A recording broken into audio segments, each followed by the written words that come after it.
तो आज 26 तारीख की वाणी है। बाबा कह रहे, मीठे बच्चे, तुम्हारा कर्तव्य है अविनाशी ज्ञान रत्नों की कमाई करना। कमाई करना माना वो ज्ञान रत्न हमारी बुद्धि में हमें समझ आता जाए और हमारे जीवन में धारण होता जाए, सिर्फ बोलने तक ना रहे। और कराना, दान पूछ कर नहीं किया जाता, करके दिखाना। ये नहीं, ये तो समय खैर बाबा के समय की बात है, या अभी की हम ऐसे रिलेट कर सकते हैं कि हम सेंटर जाए और बार बार पूछें कि ये कर दे वो कर दे। अरे भाई, जो सेवा कर सकते हो वो करो, उसके अंदर बार बार पूछना क्या।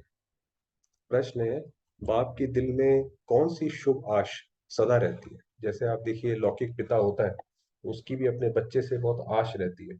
ऐसे ही बाबा हमारा पारलौकिक पिता है, उसकी आश क्या रहती है। किस बात में बाप आप समान बनाना चाहते हैं। उत्तर है, बाप की दिल में सदा ही बच्चों को सुख देने की आश रहती है। जो ये बाबा हमें मुरली सुनाते हैं, उसमें कितनी बार प्यार करते हैं, कभी कभार धर्म का रूप भी दिखाते हैं। तो वो जो उसके पीछे जो इंटेंट है, वो बाबा की यही रहती है कि बच्चों सुखी रहे। बेहद के बाप को कभी भी विकल्प व बुरा कर्म करने का संकल्प, दुख देने का संकल्प नहीं आ सकता। इसीलिए वो सदा शिव है। किसी भी हालत में, कैसी भी परिस्थिति में, कोई भी आत्मा कैसा भी कार्य करे, मगर बाबा को ये नहीं आएगा कि भी जरा इसको सबक सिखाया जाएगा। ऐसा नहीं रहेगा, क्योंकि वह है सुखदाता। क्योंकि उसका काम ही है सुख देना, दुख देना उसका काम है ही नहीं। इसी बात पे बाप अपने बच्चों को आप समान बनाना चाहते हैं कि हम भी सदैव सुखदाता। बाबा कहते हैं, मीठे बच्चे जांच करो, मेरे अंदर सदा शुद्ध संकल्प रहते हैं, विकल्प तो नहीं आते हैं। ये चेक कर। गीत है, मुखड़ा देख ले प्राणी, जरा दर्पण में। ओम शांति। भगवान वाच, ये किसने कहा, मुखड़ा देख ले प्राणी। प्राणी कहा जाता है जीवात्मा। जीवात्मा बच्चे हैं ना बाप के, तो जानते हैं हम आत्मा है। पहले, सबसे पहले, आगे की मुरली सुनने से पहले ये जरूरी है कि हम अपने आप को आत्मिक भाव में टिकाएं। तो इसलिए बाबा कह रहे हैं, हम आत्मा है। इस समय हमारी आत्मा का बाप परम पिता परमात्मा है। जीव जो शरीर है, उनका बाप भी अब प्रजापिता ब्रह्मा है। हम बाप दादा की औलाद है। हम ईश्वरीय परिवार के हैं, बाबा की औलाद है। बाप बैठ जीवात्माओं को समझाते हैं, हे बच्चे, अपने दिल दर्पण में जांच करो कि कितना परसेंट हम पुण्य आत्मा बने हैं। ये तो एक समझिए जैसे कि रिवर्स जर्नी है। अभी हम कलयुग में है, धीरे धीरे धीरे पुरुषार्थ करते जाते हैं, विकार छोड़ते जाते हैं। तो समझिए जैसे द्वापर के लायक बन जाते हैं, क्योंकि पीछे जितना आप जाएंगे उतना भारत सुखी था, यानी सारे यहाँ पे पुण्य आत्मा थे। और उससे पीछे जाते जाएंगे तो द्वापर और सतयुग तक ऐसे पहुंचेंगे। तो ये हम कहाँ तक पहुंचे हैं, कितने पुण्य आत्मा बने हैं, कितना हम पुण्य करते हैं। क्योंकि आपको पता है, भारत में पहले कोई झूठ भी नहीं बोलता था। ये 200-250 साल पुरानी बात है। तो अभी अगर हम झूठ बोलते हैं तो वो भी 250 साल पुराना भी नहीं पहुंचे हैं, 5,000 साल पुराना तो बहुत दूर की बात है। मनुष्य तो इन बातों को नहीं समझते कि दान पुण्य अविनाशी ज्ञान रत्नों का करना है। ये भी अभी बुद्धि में आया है कि हमारा बाप, टीचर, गुरु, सब कुछ वह एक बेहद का बाप। अब हमें बुद्धि में आया, देह अभिमान टूट पड़ता है, भाई शरीर का क्या करना है, हमें तो आत्मा से मतलब है। उस बेहद के बाप को हमने आधा कल्प याद किया है। याद करना भक्ति मार्ग से शुरू होता है। वापस से हमने करा, भक्त भगवान को याद करते हैं, समझते भी हैं भगवान एक है। हम आत्माओं का बाप वह निराकार है। निराकार ज्योतिर्बिंदु। साकार बाप तो जानवर आदि सबका है। बाकी ये बाबा परम धाम निवासी सच्चा बाप, एक शिव बाबा, हम सब आत्माओं का सच्चा बाप, जो हमेशा हमारा पिता रहता ही है। ये हमारे मन को संतुष्टि है, हमको सच्चा बनाने वाला है। पुण्य आत्माएं हैं, सभी सचखंड में रहने वाली। तुम जानते हो, जितना बाप के साथ हम सच्चे रहेंगे, उतना बाप के सचखंड में हमको उच्च पद मिलेगा। इसके लिए रेस है, ये पूरी जो रेस है, ये जो हम सतयुग की जैसे सीट्स पे हम बैठना चाहते हैं, हम सारे रेस ही कर रहे हैं एक दूसरे के साथ। अच्छी रेस है, ये तो हेल्दी रेस है कि कौन ज्यादा पुण्य आत्मा बने और सतयुग में जाकर वो पहुंचे। बाबा ने कहा ये रेस है, और इसके लिए सचखंड में जा रहे हैं। तो जितना जितना सच के करीब जाएंगे, उतना उतना रेस में आगे बढ़ेंगे। इस रेस में कोई झूठ से, कपट से आगे नहीं बढ़ सकता। उस पढ़ाई से भी कोई बैरिस्टर बनता है, कोई इंजीनियर, कोई पक्का कोई कच्चा। कोई की आमदनी लाख रुपया तो कोई की 500 रुपया भी मुश्किल। पढ़ाई पर मदार ठहराना, कोई एक ही स्कूल से पास होते हैं, कोई कैसा कोई कैसा। उसी तरीके से ये बाबा की पाठशाला है। इससे कोई श्री लक्ष्मी श्री नारायण भी बनते हैं और कोई त्रेता के बिल्कुल आखिरी में भी आते हैं। अब तुम बच्चे अविनाशी ज्ञान रत्नों से भंडारा भरते हो, जो भी काम आना है अंत में यही ज्ञान काम आएगा और कुछ नहीं काम आएगा। धारणा कर पुण्य आत्मा बनना है, औरों को भी दान दे पुण्य आत्मा बनाना है, ये हमारा काम है। भाई हमारे देश के लिए हम ही तो काम करेंगे ना, कोई और तो काम नहीं करेगा। अब यूक्रेन का जैसी मर्जी जितना मर्जी छोटा हो, मगर वो रशिया से तो वहीं के लोग लड़ रहे हैं ना। दिल से पूछना है हम कितना धारण कर और पुण्य करते हैं। अगर पुण्य नहीं करते तो जरूर पाप आत्मा ही रह जाते। तो अपना मुखड़ा देखना है, अपना मुखड़ा देखें कि हम कितनी पुण्य आत्मा बने। पिछाड़ी में बैठने वाले को तो मास्टर भी जानता है और बाप भी जानता है। वैसे तो बाबा जानते ही हैं कि कौन कौन स्टूडेंट आते हैं और वो क्या पद पाएंगे, टीचर को पता होता है, रजिस्टर से पता लग जाता है। अब वह तो हुई स्थूल बातें, ये है गुप्त। मम्मा बाबा धारणा कराते रहते हैं, अविनाशी ज्ञान रत्नों को धारण करो और करो, ये हमारा काम। खुद ही पुण्य आत्मा नहीं बनेंगे तो औरों को कैसे बनाएंगे? अभी क्योंकि ऊपर बोला ये सच की रेस है, तो जब दूसरों को पुण्य आत्मा बनाना है तो हमें खुद बनना पड़ेगा। ये कोई दुनियावी बातें नहीं, यहाँ तो है ईश्वरीय बातें। जितना जो साहूकार होता है उतना उनको खुशी का पारा चढ़ता है। धन तो मनुष्यों के पास बहुत है ना, अखबार में भी डालते हैं इस समय फलाना सबसे साहूकार है। नंबरवार तो होते ही है ना। यहाँ तो विनाशी धन की बात नहीं। अब ये क्या बाबा ने बात जोड़ी कि जैसे दुनिया में जिसके पास मान लीजिए धन हो, किसी की लॉटरी निकल जाए, तो आप उसका चेहरा देख के बता सकते हैं कि आज इसकी कुछ लॉटरी निकली है। उसी तरीके से हमारे में भी जिस आत्मा के पास ज्ञान धन होगा तो उसके भी वो चेहरे से वो दिखाई पड़ेगा। तो यहाँ पे बाबा ने कहा जब बाबा के हम बन गए तो हमें विनाशी धन की बात नहीं है। यहाँ है अविनाशी धन, ज्ञान रत्नों की कमाई करना और करना। इसमें पूछने की बात नहीं रहती, पूछ कर दान नहीं किया जाता, करके दिखाना है। भाई हम सेवा में मददगार बने तो हम किसी से क्या पूछते फिरे, जब हमें कोई बोले कि जो सेवा हम कर सकते हैं वो करना स्टार्ट करो। ये तो कल्प कल्प की बाजी है, ये तो अपने लिए हम रेस में भाग ले रहे हैं। बाप कहते हैं दिल दर्पण में देखो हम कितने पुण्य आत्मा बने हैं। ये बाबा बार बार कह रहे हैं। हम सब नंबर वन पापात्मा थे पहले, तो हमने ना जाने जब ज्ञान नहीं था तो कैसे क्या क्या पाप किए होंगे। पुण्य आत्मा भी नंबर वन थे और पुण्य आत्मा भी हम ही थे। अब फिर ज्ञान का तीसरा नेत्र मिला है। हालांकि जो बाबा ने बोला नंबर वन पापात्मा थे, हम देवताओं के मुकाबले हम जो है पापात्मा थे। हम कोई पापात्मा दुनिया वाले जैसे हैं, वो घोर पाप कर्म करते हैं, इसको इसको गलत सजा दिला दी, इसको मार दिया, वो सब शायद हमने नहीं करा होगा। तो वो बात है। अब फिर ज्ञान का तीसरा नेत्र मिला है, पुण्य आत्मा बन रहे हैं। अब जितना जितना ये ज्ञान धन इकट्ठा करते हैं उतना साहूकार, उस विनाशी धन से हम बैगर बनते हैं और इस अविनाशी धन से हम साहूकार बना। जो दुनिया में जो आप अगर आप धन कमाने के पीछे जाओगे तो लोगों को पता नहीं क्या क्या करना पड़ता है तब वो धन मिलता है, मगर इस ज्ञान धन से हम साहूकार बनते हैं। मट्टा सट्टा करते हैं, माना अदली बदली ट्रांजैक्शन करते हैं। अब हमने सब बाबा को दे दिया, अब हम सतयुग में लेंगे। तन मन धन सब कुछ हम बाबा को दे देते हैं। बाबा फिर हमको ज्ञान रत्न देते हैं जिससे हमको तन मन धन सब कुछ नया मिलता है। वहां माया होती नहीं जो कोई का मन भटके। यहाँ तो मन माया के वश है। मन सबसे सबसे जास्ती हैरान करने वाला है। योग नहीं है तो मन शैतान बन जाता है। आज के समय में जितनी भी, चाहे आप ग्रुप्स पे जो भाई बहन क्वेश्चन पूछते हैं या बीमारियां हैं, अज्ञानियों में तो और ज्यादा बीमारियां हैं। तो उसके लिए उसका रीजन ही यही है कि जब अगर आप अपने मन को श्रीमत की लगाम से नहीं बांध के रखोगे तो वो तो इतना भागेगा आप परेशान हो जाओगे, कंट्रोल ही नहीं आएगा। देखना है हम बाबा से कितना धन लेकर और फिर दान करते हैं। मम्मा बाबा भी तो तुम्हारे जैसे मनुष्य ही हैं, कान से सुनते हैं। निराकार बाबा इन ऑर्गन से बोलते हैं। निराकार आत्माओं को अपना अपना शरीर है। ये है पुराना कलयुगी शरीर जो दुख देता रहता है। अब क्या है ये शरीर, एक तो आत्मा ने अपने नेगेटिव विचारों से ये शरीर को कमजोर कर दिया। ऊपर से जो प्रकृति के पांचों तत्व है वो भी पोल्यूटेड है, पोल्यूटेड खाना, पोल्यूटेड हवा, पोल्यूटेड वाटर। उसकी वजह से वो शरीर में प्रॉब्लम होती रहती है, कहीं ना कहीं दुख देता रहता है। बच्चे जानते हैं बाप आकर हमको सदा सुखी बनाते हैं। बाप मिला है तो अंदर से खुशी से तालियां बजती रहती हैं। जब हमें शिव बाबा मिल गया और हम बाकी सारी चीजों से बच गए, परे हो गए, तो बाबा कहता है इसकी तो खुशी बहुत होनी चाहिए अंदर। तब बाहर में भी बचती है। जब अंदर हमारा मन प्रफुल्लित होगा तब तो हम बाहर भी खुश रहेंगे। पहले संकल्प की ताली अंदर बजती है, फिर बाहर बजती है, और इसीलिए ये सहज राजी। क्योंकि जब आपको खुशी हो रही है बाबा के किसी भी ज्ञान के पॉइंट से, तो एक तरीके से वो बाबा की याद ही पहले अंदर आएगा कि यह करें, फिर कर्मेंद्रियों से कर लेते हैं। तो जांच करनी चाहिए कि हमारे अंदर शुद्ध संकल्प आते हैं व विकल्प आते हैं, ये सोचना देखना चाहिए। संकल्प शुद्ध ख्याल को, विकल्प अशुद्ध ख्याल को कहा जाता है। भाई कोई अशुद्ध तो नहीं आते हैं, ऐसा करे वैसा करे। बेहद के बाप को कोई विकल्प थोड़े ही आएगा। अब बाबा अपनी बात बता कि शिव बाबा को कोई विकल्प नहीं आएगा, वह तो है ही सुखदाता।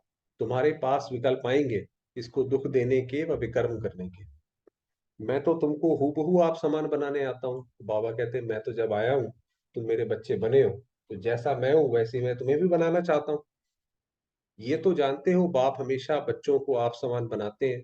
बच्चों को जन्म कोई दुख के लिए थोड़े ही देते हैं। कोई खासकर आप देखिए जो बच्चे, जो दुनिया में भी लोग करते हैं, वो ये सोचते हैं कि भाई वारिस आएगा हम उसको इतना धन दौलत दे के जाएंगे, तो माना सुख देने के लिए करते हैं। दुख तो कर्म अनुसार मिलता है। फिर वो जब पैदा होते हैं, जो उनके फिर जो कर्म अकाउंट चलते हैं, उसकी वजह से उन्हें दुख मिलता है। माँ बाप की आशा रहती है कि बच्चों को बहुत सुखी रखें, परंतु माया की प्रविष्टि।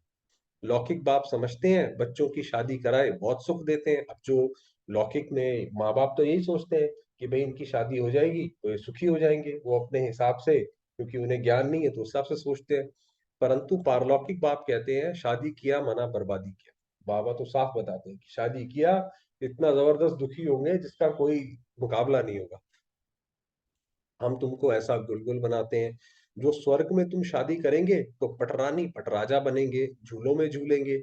लौकिक बाप और पारलौकिक बाप की बुद्धि में देखो कितना फर्क है, क्योंकि यही तो ज्ञान का फर्क है। जो हमारा बड़ा बाबा है वो हमें आदि मध्य अंत जान के राय देता है। इस समय माया के संस्कार मनुष्यों में बड़े कड़े हैं, जैसे अजामिल है। माना माया के संस्कार ऐसे कूट कूट के विकार भर रखा है। मैं तो चाहता हूँ बच्चों को इतना सुखी बनाऊं जो एकदम झूलों में झूले। बाबा कहते हैं जब तुम सतयुग में चले जाते हो तो मैं भी निश्चिंत हो जाता हूँ। तो मैं भी इसीलिए आराम करता हूँ जाकर के कि बच्चे अब सदा सुखी हैं। बेहद के बाप के दिल के अंदर बच्चों के सुख के लिए कितनी फर्स्ट क्लास आशा रहती है। बाबा को यही रहता है कि ये सुखी रहे। बच्चों को माँ बाप पैदा करते हैं तो माँ बाप को ही फिर सुखी बनाना है। ये माँ बाप का ही काम है कि अपनी रचना को सुखी बनाना। बेहद का बाप भी चाहते हैं बच्चे सुखी बने, परंतु लौकिक और पारलौकिक बाप की बुद्धि में बहुत फर्क है। बेहद का बाप कहते हैं एक मुझ साथ बुद्धि का योग जोड़ो, और सब लौकिक माँ बाप मित्र संबंधी आदि जो भी हैं उन सबसे बुद्धि का योग तोड़ना है। तो ये भी जो बाबा बोलते हैं कि बुद्धि का योग उनसे तोड़ो, ये भी हमारे सुख के लिए। अगर हम कहीं और हमारी बुद्धि का योग लगा हुआ होगा, समय पर जो टचिंग मिलनी होगी, जो हमारे विक्रम विनाश होने होंगे वो होंगे नहीं। तो इसलिए बाबा कहते हैं उन सबसे तोड़ो। मैं तुम्हारा सब कुछ हूँ। कैसे बाबा बोलते हैं कि मैं तुम्हारा सब कुछ हूँ, मैं शिव हूँ, मैं सब कुछ हूँ तुम्हारा। माया तुमको हर बात में दुख दिलाएगी, मैं तुमको सुख का सागर बनाता हूँ। मैं खुद राजाई का सुख नहीं भोगूंगा। बाबा कहते हैं मैं नहीं करूंगा कुछ भी, परंतु कहेंगे तो सही ना कि सुख का सागर, शांति का सागर, तब तो सुखी बनाता हूँ। अब ये गहरी बात बोली कि सुख तो नहीं भोगते हैं, मगर है तो बाबा सुख का सागर, तभी तो देते हैं। कितना अच्छी रीति समझाते हैं और कोई समझा ना सके। भारत में ही गाते हैं तमेव मातश्च पिता तुम्हें, कि भारत में ही गाते हैं तुम हमारे माता पिता। बाकी विदेशों में तो भगवान को मालिक या ऐसे करके याद करते हैं। ये महिमा कहाँ से आई है जो गाते रहते हैं? बाप कहते हैं मुझ एक द्वारा तुमको सब सुख मिलते हैं। जितने भी सुख हैं जो दुनिया में लोग, अज्ञानी लोग इच्छा रखते हैं, वो सारे सुख हमें मिलते हैं, मगर हमें बाबा के द्वारा मिलते हैं। चाहे वो संबंधों का सुख है, चाहे कोई अतीन्द्रिय सुख है। इसलिए तुमको कहते हैं और सब तोड़ो, देह सहित जो भी तुम्हारे संबंधी आदि हैं सबको भूलो, अपने को देह भी मान। बाप कितना गुलगुल बनाते हैं, कहते हैं मेरा ही सुनो, मेरे साथ योग लगाओ। जो उसमें गीता में आता है कि सारे धर्म छोड़ तू एक मेरी शरण में है, तो वही बाबा बार बार कह रहे हैं कि तुम अपना बुद्धि योग बाकी हर जगह से लगाओ, हटाओ। सृष्टि में क्या हो रहा है, कैसे हो रहा है, उसकी जिम्मेवारी मेरे ऊपर है। कौन सी आत्मा को क्या करना है वो जिम्मेवारी मेरे ऊपर है, तुम्हारी नहीं है। तुम बस मेरी शरण में आओ। जैसे मैं ज्ञान का सागर हूँ, सारी रचना को जानता हूँ, ऐसे तुम्हारी बुद्धि में भी ये सृष्टि का चक्र फिरता है। माता पिता का बच्चों को दुख नहीं देते। आज पूरी मूल्य यही है कि बाबा जो है सुख देते हैं बच्चों को, दुख के लिए रचना नहीं रचते हैं। अब बाप कहते हैं बीती सो बीती, चलो आज से पहले किसी को नहीं पता था, उसका अब संशय दूर हुआ, या जो भी है चलो भाई खत्म, वो बीती सो बीती। ड्रामा अनुसार अब गुलगुल पवित्र बनो। पीछे जो भी किया उसके ऊपर बिंदु, और आगे, अब आगे अच्छे बनो, पवित्र बनो। वहां तो विकारों की बात नहीं होती, महाराजा महारानी बनते हैं। सारी दुनिया कहती है Satyug heaven, viceless world, viceless world है। वहां के देवी देवताओं को सब पूजते हैं क्योंकि पवित्र थे, सर्वगुण संपन्न थे। 16 कला से फिर कलाहीन बनना ही है। 16 कला आपको पता है, ये अलग अलग कलाएं होती हैं, आर्ट होती हैं। प्रशासन की कला, किसी से बात करने की कला, ये सारी कलाएं हैं। अब जो है ये कोई भी कला नहीं रही, मनुष्य को किसी से बात करना भी नहीं आता ठीक से, अपने मन को कैसे चलाना है वो प्रशासन की कला भी नहीं है, तो अब कलाहीन बन गए हैं। चंद्रमा भी पिछाड़ी में देखो क्या हो जाता है अमावस्या को, आपको पता है, जिसको अमावस्या कहते हैं। ये भी ऐसे ही है, मनुष्यों में कोई गुण नहीं रहा है इस समय, मनुष्यों में कोई गुण नहीं रहा, तभी लोग कहते हैं अरे देखो ये कैसे बात करते हैं, इनको पता ही नहीं बात कैसे करी जाती है। 16 कला तो क्या, एक कला भी नहीं रही है, कि एक कला भी बची हो किसी के अंदर, वो भी नहीं है। एक कला भी ना रहने से इसको घोर अंधियारा कहा जाता है। अब आप देखिए जो देवताएं हैं, वो जब आपस में बात करते हैं तो किस तरीके से बात करते हैं, कौन से शब्दों का उपयोग करते हैं, कौन सी बॉडी लैंग्वेज से बात करते हैं, वो एक कला है अपने आप में, कि वो कैसे अपने आप को रिप्रेजेंट करते हैं। और आज का जो मनुष्य है वो किस तरीके से करता है, तो वो कला है ही नहीं है। और जब नहीं है तो इसी को घोर अंधियारा, कि घोर अंधियारा माना अंधेरे में किसी को कुछ नहीं पता, बस एक दूसरे के ऊपर ब्लेम करते रहते हैं। लोग यहाँ से करते हैं पॉलिटिशियंस के ऊपर, पॉलिटिशियंस करते हैं जनता के ऊपर। फिर कलाएं आते आते 16 कला बन जाएगी। अब हम जितना योग लगाते जा रहे हैं हमारे अंदर वो कलाएं धीरे धीरे करके आती जाती हैं। अभी तुम कलाहीन काले बन पड़े हो। ब्रह्मा की अंधियारी रात कही जाती है, ब्रह्मा को प्रजापिता कहा जाता है। तुम कहलाते हो ब्रह्मा कुमार कुमारी, पहले बीके की अंधियारी रात थी, अब सोजरे में आए हैं। जब कलयुग था तो रात थी, फिर 16 कला बनते हैं। अब हम जितना बाबा को याद करते जाते हैं, आप देखिए हमारे अंदर वो कलाएं जो हैं वो दोबारा से विकसित होती जाती हैं, दोबारा से वो आती जाती हैं। और करते करते करते सतयुग आ जाएगा, वहां बन जाएंगे। जो 16 कला सूर्यवंशी थे उनकी कलाएं कम होती गई, अब फिर सब कलाएं धारण कर गए। तो सतयुग में कोई ऐसा नहीं कोई जादू हो जाएगा, हमने शरीर छोड़ा और वहां पे एकदम हमारे सारे संस्कार बन जाएंगे। संस्कार तो यहाँ से बनाने पड़ेंगे ना, वरना अगर कलाएं कम रह जाएंगी, हमें नहीं आर्ट आती होगी किसी चीज की, तो फिर तो त्रेता में जाएंगे। ऐसा धारण करते हैं जो सतयुग में 16 कला संपूर्ण बनते हैं। जैसे राजा रानी 16 कला संपूर्ण, वैसे ही लकी स्टार्स यथा राजा रानी तथा प्रजा। सतयुग की तो जो प्रजा होगी वो भी 16 कला संपूर्ण होगी, प्रजा भी आपस में बहुत अच्छी तरह से रहेगी, वो प्रजा भी त्रेता की प्रजा से ऊपर है। नंबरवार तो होते ही हैं, अभी तो राजाएं रंक बन गए हैं, रंक से ही फिर राजा बने। अब ये रिवर्स प्रोसेस। अब बाप कहते हैं इन सबको भूल अशरीरी बन जाओ। बाबा ने कहा ये दुनिया को भूल जाओ और एक आप अशरीरी आत्मा बन जाओ। अपने को देही समझ, मित्र संबंधी आदि सबको भूलो, इससे अपना उठाव लो, अपना ममत्व। अब तुम सब कुछ बलि चढ़ते हो और बाबा पे बलि चढ़ जाओ। जो भी है सब बाबा के प्रति समर्पित, मैं आत्मा भी। हम तुमको अविनाशी ज्ञान रत्न देते हैं। एक एक रत्न की वैल्यू कोई कर नहीं सकते। ये जो बाबा का ज्ञान है, ये हमारे मन को जाकर कितना सुकून और कितनी चीजों से बचाता है, उसका कोई मोल थोड़ी है। बाबा रूप बसंत की कहानी सुनाते हैं, जिनके मुख से रत्न निकलते थे। बाकी तो सब भक्ति मार्ग के शास्त्र बनाती हैं। सदगति करने वाला एक ही बाप है जो ज्ञान से तुम्हारी सदगति करते हैं। इसको ज्ञान अमृत भी कहा जाता है। ये है वास्तव में वो ज्ञान अमृत। मानसरोवर कहते हैं, अमृत भी कहते हैं, वहां पानी पिलाते हैं। वो जो ये गुरुद्वारे में आप जाएंगे वो मानसरोवर होता है, तो वहां उसकी बात कर रहे हैं, उसको अमृत भी कहते हैं। ब्राह्मण लोग लोटी में पानी डालकर कहते हैं अमृत है। वास्तव में ये ज्ञान तो नॉलेज है, तो ये ज्ञान जो है वो अमृत है, कोई पानी प्रकृति कोई अमृत नहीं है। बाप कहते हैं लाडले बच्चे, तुम देही अभिमानी बनो। कैसे बाबा बार बार प्यार से समझाते रहते हैं कि बच्चे ऐसे बनो, माया छोड़ेगी नहीं। तुम देही अभिमानी बनने की कोशिश करेंगे तो माया फिर देह अभिमानी बनाती रहेगी। ये लड़ाई नंबर 1, ये सबसे बड़ी लड़ाई है जो चलती रहती है। और क्योंकि बुद्धि की लड़ाई है, तो इसमें जीतना थोड़ा, जितना ज्यादा ज्ञान क्लियर होता जाता है उतना जीतना आसान है। माया देह अभिमानी बनाए एकदम खड्डे में डाल देती है, देरी नहीं करती है। तो अपनी बुद्धि से काम लेना चाहिए। बाबा तो कहेंगे अच्छी रीति पढ़ो, तो टीचर का भी नाम बाला होगा। बाप है इजाफा देने वाला, इजाफा होता है स्कॉलरशिप। अच्छी रीति पढ़ने वाले को और पढ़ाने वाले को इजाफा मिलता है, वाह वाह निकलती है। पद भी ऊंच पाना है तो पहले पहले अपने दर्पण में देखो, हमारा बाप के साथ लव है।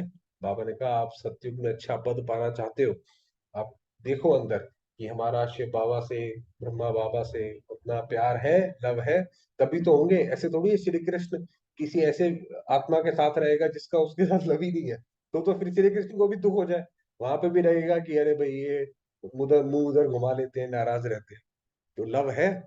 कितना मैं देही अभिमानी हूँ, कितना मैं दिन रात पुरुषार्थ करता हूँ। देह अभिमान आने से यात्रा में खड़े हो जाते हैं। अगर देह अभिमान आ गया, शरीर देखा, तो जैसे आगे नहीं बढ़ रहे फिर खड़े हो गए वहीं पे। बाप को याद करना भूल जाता है और ही दो कदम पीछे हट जाते हैं। फिर हम जैसे देह अभिमान शरीर का आया तो पीछे उल्टा चलना शुरू कर देते हैं। एक तरफ फायदा होता है तो दूसरे तरफ नुकसान भी हो जाता है। देही अभिमानी बनते हो तो खाता बढ़ता जाता है, माया कहा ना कहा घाटा डाल देती है। आप समझिए हम जैसे कदम, जैसे वो गेम होती है कि बाबा को याद करते हैं तो कदम आगे बढ़ते हैं, और अगर शरीर समझते हैं तो पीछे बढ़ते हैं। रिस्पॉन्सिबल बच्चे अपने खाते का विचार रखते हैं, नहीं तो कोई दिवाला मारते हैं। ये व्यापार भी ऐसा है कि माना अगर हमने अपना खाता नहीं रखा तो जब पता ही नहीं पड़ेगा कब बैंक बैलेंस जीरो हो जाएगा। ये व्यापार ही ऐसा है, जो जमा भी होता है तो ना भी होता है। माया बुला देती है ना। तो देखना है कितना बाप को याद करते हैं और कितना और को आप समान बनाते हैं। व्यापारी तो सब हिसाब रखते हैं, नहीं तो व्यापारी नहीं अनाड़ी है। भाई अगर नहीं रखते हैं हम हिसाब कि बाबा को कितना याद करते हैं, या बस सोचते हैं चलो भाई जो चल रहा है ठीक है, तो बाबा ने कहा वो तो अनाड़ी है। कोई तो बहुतों को सुख देते हैं। बच्चे बाबा को लिखते भी है कि फलाने ने ऐसा तीर मारा जो मैं पाप आत्मा से पुण्य आत्मा बन गया। पहले लिखते थे बाबा को कि बाबा फला उसने सुनाया, बस मेरे तो सारे ही जैसे विकर्म कट गए, अब तो मैं पुरुषार्थ करूंगा। उन पर बलिहार जाते हैं। साथ में शरीर निर्वाह अर्थ कर्म भी करना है। ऐसा नहीं कि कर्म नहीं करना, सेवा भी करो कर्म भी करो। गृहस्थ व्यवहार में रहते बाप से व्यापार भी करना है। बाप से व्यापार माना जैसे सब कुछ ये बाबा का है, हमने बाबा को दे दिया तो व्यापार हो गया, हम सत्युग में ले लेंगे। योग बल से पापों को भस्म करना है, औरों को पुण्य आत्मा बनाना है। ये है सारा बुद्धि का काम। बुद्धि सालिम तब बनती है जब बाप को याद करती है। क्या है कि जितना ज्यादा हम बाबा को याद करते हैं उतना हमारे अंदर साइलेंस की शक्ति आती है, और जो हमारा आईक्यू लेवल है वो बढ़ता चला जाता है। तो हम बहुत सारी चीजें एक साथ बुद्धि में समझ पाते हैं, तब ये ज्ञान फिर समझ आता है। अगर अपने को शरीर ही समझते रहते हैं तो शरीर के इतने डिस्ट्रैक्शन है कि ये ज्ञान फिर समझ नहीं आता, बहुत सारे क्वेश्चन उठते हैं। नहीं तो देह अभिमान में मित्र संबंधी याद आएंगे भाई, अगर अपने आप को शरीर समझेंगे तो फिर तो सारा कुटुंब याद आएगा। माया छोड़ती नहीं है।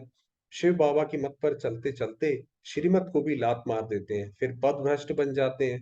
अंत में बहुत पछताएंगे, त्राही त्राही करेंगे। बाबा ने कहा जब अंत में ये रिवील होगा पूरी सृष्टि को, सर्व आत्माओं को, कि यही वो शिव है और यही आए हुए हैं, यही बैठ के ज्ञान सुनाते थे और हमने इनकी बात नहीं सुनी, तो बाबा ने कहा फिर बहुत त्राही त्राही, अंदर से बड़ा मन खाएगा मगर कुछ कर नहीं सकेंगे। अच्छे अच्छे बच्चे तो सबके दिल पर चढ़ते हैं, नाम भी बाला करते हैं। जो बाबा के अच्छे बच्चे हैं उनको तो सारे ही पसंद करते हैं, क्योंकि वो दूसरों की मदद करते हैं, माना ज्ञान ज्ञान सुनाते हैं या सुख शांति देते हैं। पांडव सेना में कौन कौन महारथी हैं और कौन कौन उस सेना में महारथी हैं, माना कौरवों में। तुम दोनों सेनाओं को जानते हो ना, ये भी समझने की बातें हैं। कोई विरले ही श्रीमत पर चलते हैं, श्रीमत पर ना चलने के कारण बाप का नाम बदनाम करते हैं, अर्थात लात मारते हैं। अगर बाबा की श्रीमत पे हम नहीं चलते हैं पता होने के बावजूद भी, तो ये तो जैसे हमने इग्नोर कर दिया, बाबा ने कहा लात मारती है। ये है सत का संग, ये सच का संग है। एक दो को आप समान बनाए स्वर्ग का मालिक बनाते हैं, माया इतना पापात्मा बना देती है जो बाप को भी फारगती दे देते हैं। भक्ति मार्ग में सब सजनियां हैं, फिर बाप के रूप में अभी तुम बच्चे बने हो। फिर सजनी भी हो तो सजनी को साजन की कितनी याद रहनी चाहिए। जो आज हमारा स्वमान है कि मैं चतुर्भुज आत्मा बाबा के साथ कंबाइंड हूँ, युगल हूँ, तो बाबा ने कहा आप सजनी हो तो आपको कितनी याद रहनी चाहिए। अच्छा, मीठे मीठे सिकी लदे बच्चों प्रति माता पिता बाप दादा का याद प्यार और गुड मॉर्निंग। रूहानी बाप की रूहानी बच्चों को नमस्ते। हम रूहानी बच्चों की रूहानी बाबा को याद करें। धारणा के लिए मुख्य सार है, रूप बसंत बन मुख से ज्ञान रत्न निकालने। रूप बसंत माना कि ज्ञान भी हमारे जीवन में हो, और ज्ञान हम सुनाए भी तो जीवन से भी दिखाई पड़े, वो है रूप बसंत। योग से अपनी बुद्धि को सालिम बनाना है। ये जो बुद्धि इधर उधर भागती है, भागने का मन शैतान हो जाता है, तो उससे कंट्रोल करना है योग से। बाप समान सबको सुख दे, सुखदाता बनना है। कभी भी दुख देने का बुरा संकल्प व विकल्प नहीं उठा।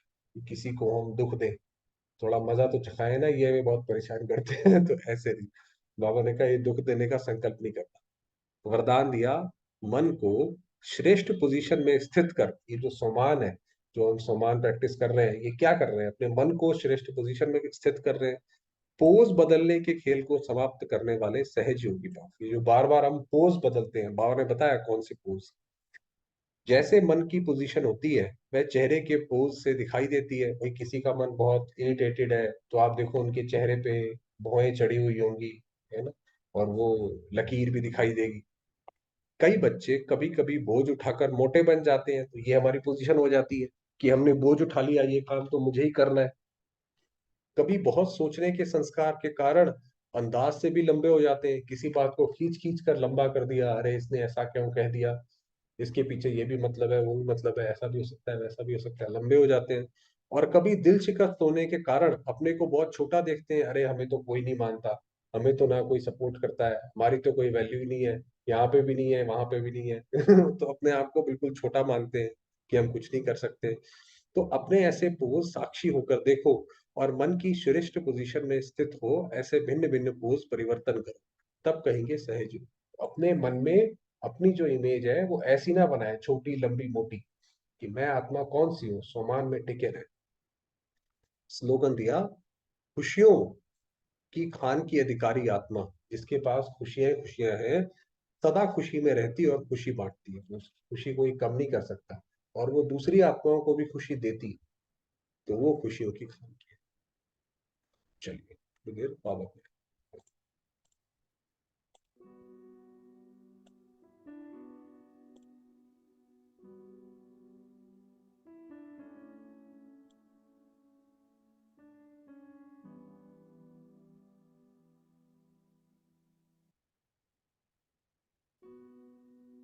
मैं आत्मा,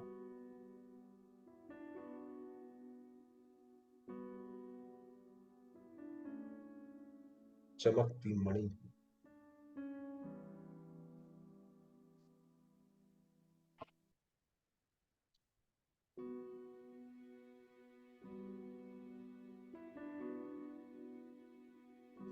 परमात्मा शिव,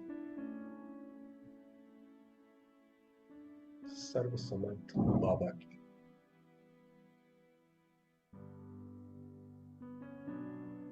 लाडली संतान।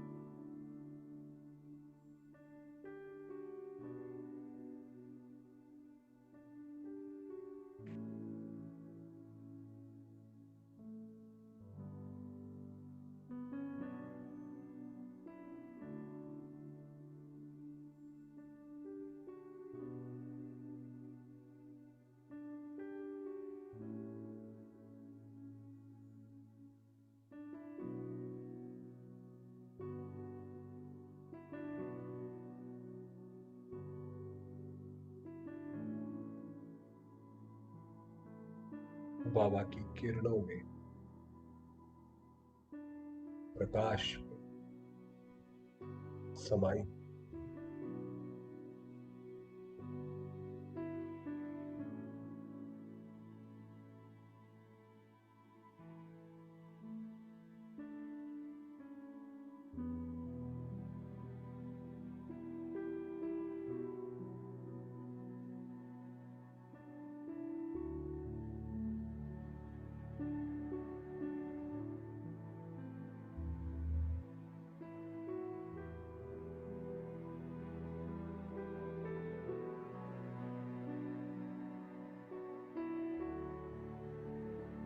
शिव साजन की सजनी।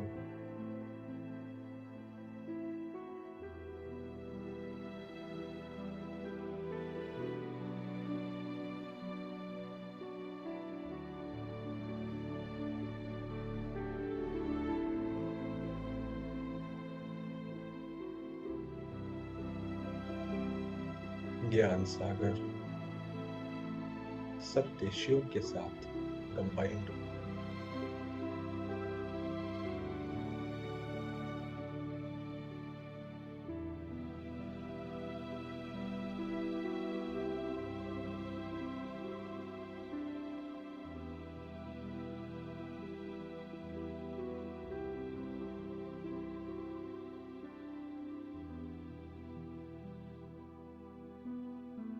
मास्टर विष्णु।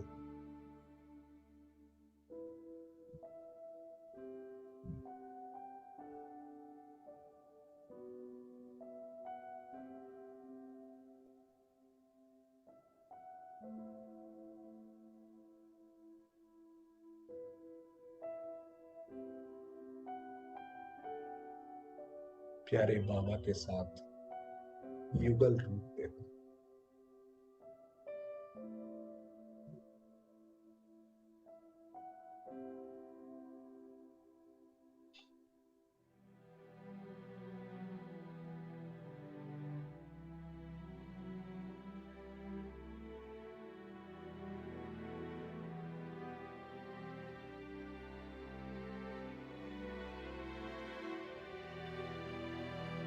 उनकी पार्वती।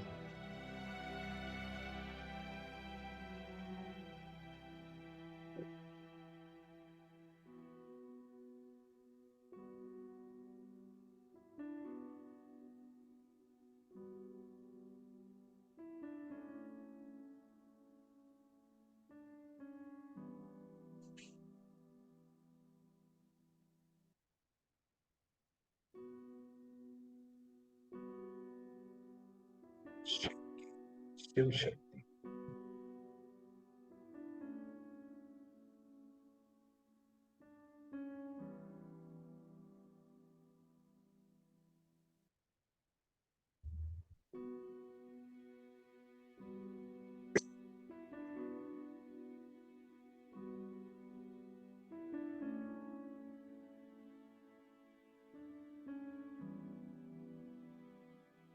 सत्य बाबा ही मेरे माता पिता,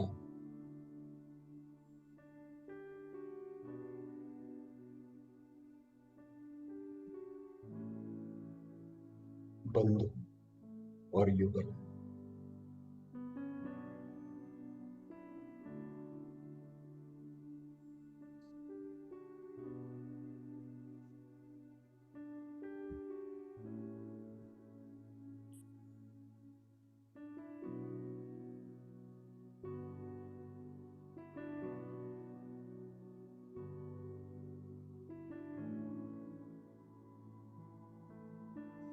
केवल बाबा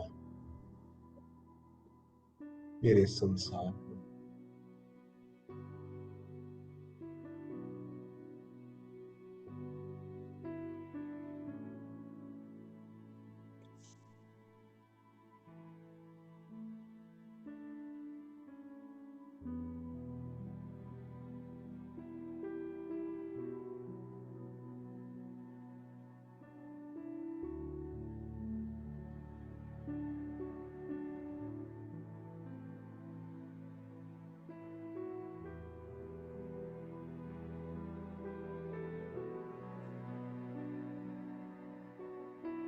सदैव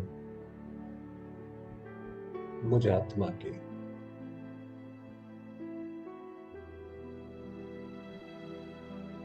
सुखकारी,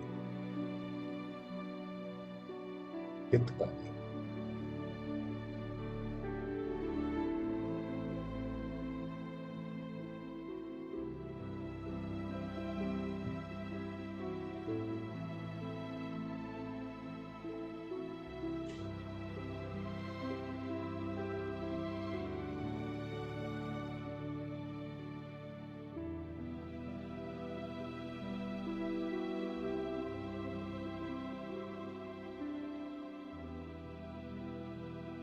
स्वयं बाबा को प्राप्त कर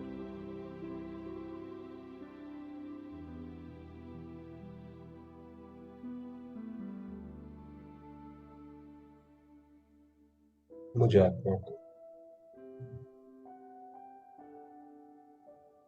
सर्व संबंधों की तृप्ति हुई।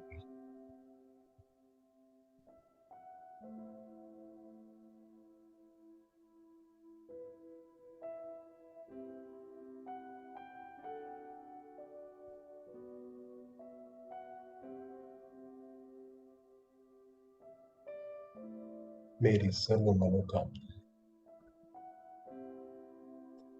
पूर्ण।